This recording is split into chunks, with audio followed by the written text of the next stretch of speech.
Hi, welcome back. Today we're at Pine Furnace.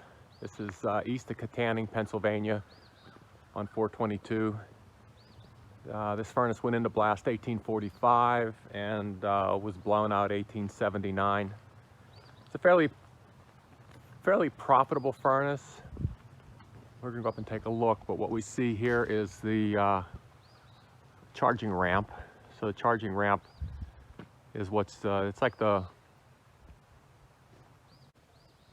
that's the ramp that they would use to actually charge the furnace. So I don't see any no trespassing signs. We're going to take a little closer look at this. So here's the charging ramp down there. So again, there's a charging bench. Charging ramp comes up. That's where they would bring the iron ore and old cast iron in. And the furnace would have been right about here. We'll go up and we'll look at some blocks. You can probably see some blocks back then. Again, with these normal furnaces, you need hillside, you need limestone, sandstone. That's what this the bricks are made of. And a stonemason would cut that. You need a rail line. So this rail line was put in, what was it, 1890? Something like that? 1880 is when it was done. 1880, so it was probably, the rail line probably wasn't here when the furnace was in place, so they would have brought the iron ore back up on horse and carriage and then floated down the Allegheny River. So we'll take a little closer look at this. So a nice interesting bridge. There's a plaque over here we can take a quick look at, see when this thing was put in. That's what I was actually thinking about yesterday. So 1899 the bridge went in. I think the furnace was 1860s, 1870s. So that would mean that when this furnace was in place, they were using the rail line to get it in. So again, there's a stream.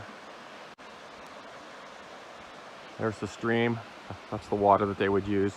You know, some places actually would float the cast iron downstream. I don't think there's enough room here. You'd need like a river, like Allegheny River, for that.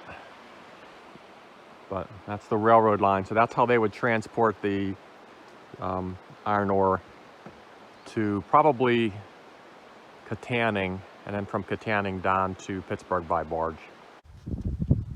So if you're doing 50 tons of cast iron a week, you're going to get a lot of garbage coming out.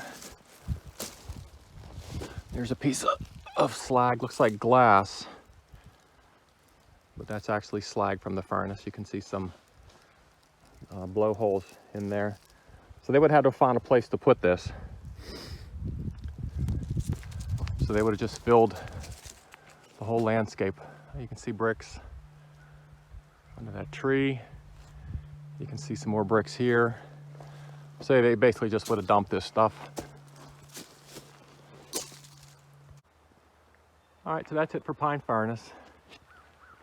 Again, I think the trail probably runs. We'll take a look when we get back, but I think the trail would have run back up through there. I think this would have been a whole community of people. Oh, look, a telephone pole. How did I miss a telephone pole? Go take a look at that. So this is what I remember from before, and I guess I didn't come down far enough to see this. Reminds me of something out of Doctor Who. No idea what it is.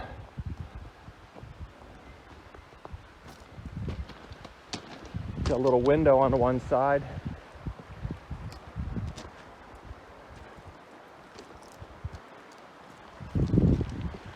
Just kind of hanging out there. I don't know whether that was for signaling people. No clue. Never saw anything like it.